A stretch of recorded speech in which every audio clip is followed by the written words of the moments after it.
أعوذ بالله من الشيطان الرجيم. بسم الله الرحمن الرحيم. الحمد لله رب العالمين، والصلاة والسلام على سيدنا محمد وعلى آله وصحبه أجمعين. سبحانك لا علم لنا إلا ما علمتنا إنك أنت العليم الحكيم.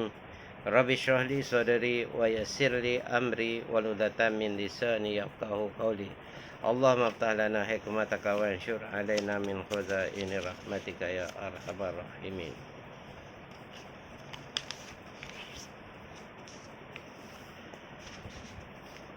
Tafsir Al-Quran oleh Ustaz Ahmad Sonhaji bin Muhammad. At-Taqatur, bermegah-megah. Surah 102 ada 8 ayat. Bismillahirrahmanirrahim. Pendahuluan mengenai surah Al-Taqatur. Surah Al-Taqatur artinya bermegah-megah, iaitu surah ke-102 mengandungi 8 ayat dari jenis Makkiyah. Diturunkan selepas turunnya surah Al-Kawthar.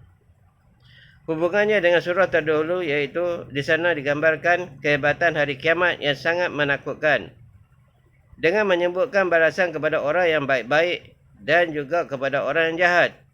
Maka di sini disebutkan neraka Jahim. Dialah juga neraka Hawiyah yang tersebut pada surah terdahulu, dan juga disebutkan mengenai tanggungjawab seseorang yang akan ditanyakan di akhirat. Bismillahirrahmanirrahim. Alhaakumut takatsur. Kamu telah dilalaikan oleh kemegahan, memperbanyakkan kekayaan. Hatta zurtumul maqabir, sehingga kamu berkunjung mati di perkuburan. Huraiannya, Allah mengingatkan bahawa manusia itu bersifat cuai dan lalai lantaran terpesona oleh kemewahan hidup di dunia. Dia dilalaikan oleh sifat nalurinya yang suka bermegah dalam usaha memperbanyakkan kekayaan dan anak pinak, serta mencari orang-orang yang menyokong dan membantunya sehingga cuai untuk mentaati Allah dan lupa menyediakan bekal untuk akhirat. Sikapnya itu diteruskan selama yang mungkin sehingga datang ajal kematiannya, lalu berkunjung dengan diusung ke perkuburan untuk dikebumikan di sana. Ungkapan kata kedua-dua ayat ini bertujuan memberi nasihat dan juga celaan.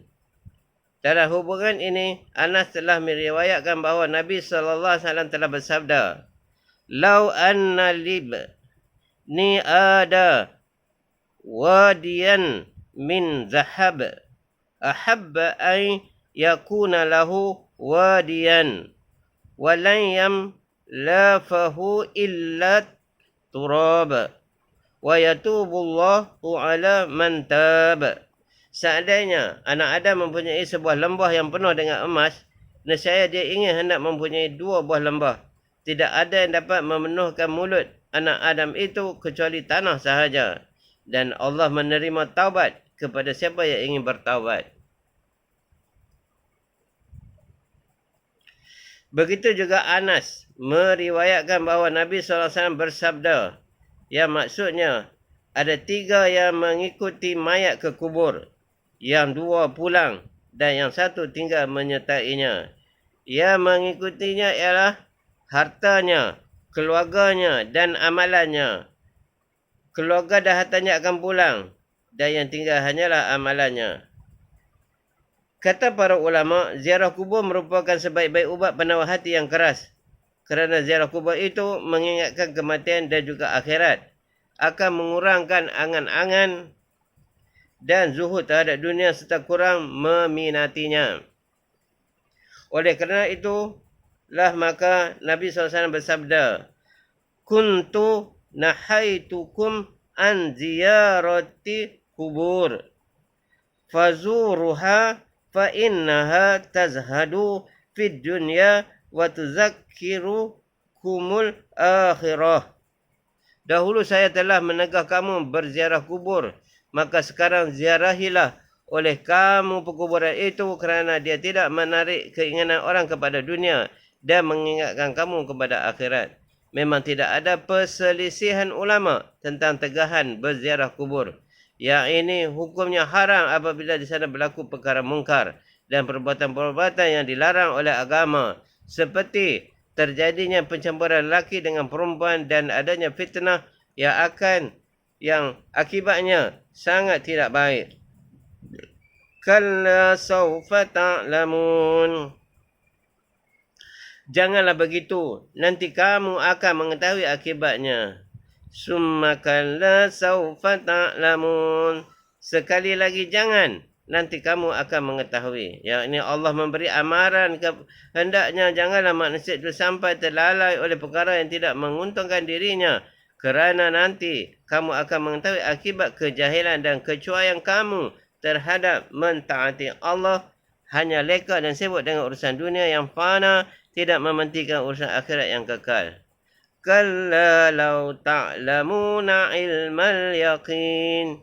Jangan begitu, seandainya kamu mengetahui dengan pengetahuan yang pasti, yang yakin. La tarawunnal jahim. Sememangnya kamu akan melihat neraka jahim. Summa la tarawunnaha ainal yaqin. Kemudian sememangnya kamu akan melihatnya dengan ainul yakin, pemandangan yang pasti. Summa la tus'alunna yawma idzin 'anin na'im. Kemudian pada hari itu sememangnya kamu akan ditanyai tentang kenikmatan kamu bermegah-megahkan di dunia itu. Yakni, ini satu lagi ingatan lain menjadi ukutan untuk menghukum orang yang dilalaikan oleh kemegahannya, memperbanyakkan kekayaan. Hukuman itu ialah azab kubur. Sebab saja manusia itu dikebumikan, bakal melihat dengan mata kepalanya betapa ngerinya di dalam kubur. Kemudian dilihatnya pula azab di akhirat. Kata Ibnu Abbas, janganlah sampai dilalaikan oleh kemegahan, memperbanyakkan kekayaan. Nanti kamu akan mengetahui azab yang diturunkan kepada kamu di dalam kubur. Sekali lagi nanti kamu akan mengetahui apabila kamu ditimpa azab di akhirat. Sememangnya lah manusia nanti akan melihat neraka jahim dengan pengetahuan yang yakin dan juga pemenangan yang yakin. Dalam hubungan ini, Nabi SAW bersabda, "Lau ta'lamuna ma a'lam, la dhahiktum qalilan wala bakaitum katsira." Kalau kamu tahu keadaan siksa yang saya tahu, saya akan sedikit saja kamu ketawa dan saya akan banyak benar kamu menangis. Kemudian Allah menyatakan bahawa manusia nanti di akhirat akan ditanya, ditanggungjawabnya mengenai kurnia yang dinikmatinya di dunia, yang telah dimegah-megahkannya itu, sama ada berupa keamanan, kesihatan, kelazatan dalam makanan minum, tempat tidur, maupun kenderaan dan kemudahan-kemudahan lain yang dinikmati. Ya Allah, mudahkanlah kami. Ya Allah, mudahkanlah bagi kami untuk mensyukuri nikmat-Mu dan menunaikan hak yang dipertanggungjawabkan, agar dapat kami memberi jawapan ketika dikemukakan pertanyaan kepada kami di akhirat kelak. Amin ya rabbal alamin. Walhamdulillahilladzi bi ni'matihi tatimmus shalihat. Wa sallallahu ala sayidina Muhammadin wa alihi wa sahbihi wasallam. Terjemahan hadis oleh Imam Nawawi.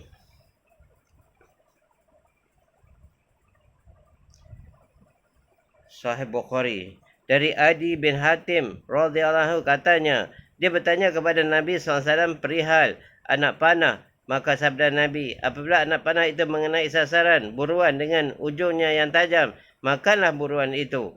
Dan apabila ia mengenai dengan lintangnya dan buruan mati, maka janganlah dimakan kerana ia mati sakit. Tanyaku, ya Allah. Tanyaku, ya Rasulullah, ku lepaskan anjingku dengan menyebut nama Allah. Bismillah. Kemudian aku dapati anjingku dalam pemburuan bersama-sama dengan anjing lain yang tidak disebutkan nama Allah baginya. Aku tak tahu manakah di antara keduanya yang membunuh. Sabda Nabi, janganlah engkau makan kerana yang kau sebutkan nama Allah hanya bagi anjingmu dan tidak engkau sebutkan kepada yang lain itu. Dari Anas radhiyallahu katanya, pada suatu ketika Nabi SAW berjalan-jalan, lalu beliau bertemu dengan kurma jatuh. Nabi SAW bersabda, jikalau tidaklah dikhawatiri bahawa kurma ini sedekah, sungguh aku makan. Dari Aisyah radhiyallahu anha bahwasanya orang yang banyak bertanya kepada Rasulullah SAW, katanya, ya Rasulullah, satu kaum memberi kami daging yang kami tidak tahu apakah mereka menyebut nama Allah yang menyembelihnya atau tidak. Jawab Rasulullah SAW, sebutlah nama Allah dan makanlah.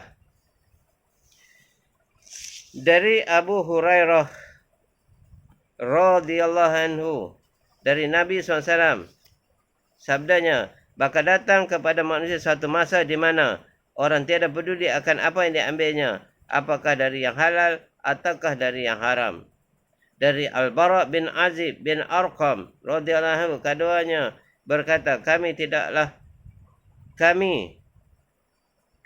berkata, kami adalah dua orang pedagang pada masa Rasulullah SAW. Pada satu ketika kami bertanya kepada Rasulullah SAW perihal jual beli uang. Sabda beliau, jika dilakukan dengan tunai, timbang terima, tidak mengapa. Dan jika dilakukan dengan tidak tunai, tidak baik. Mudah-mudahan apa yang kita baca dan dengar tadi mendapat tauhid dan hidayah daripada Allah untuk kita amal dan kita sampaikan, insya-Allah. Subhanakallah wa bihamdihi, subhanakallah bihamdika, asyhadu an la ilaha illa anta, astaghfiruka wa atubu ilaik.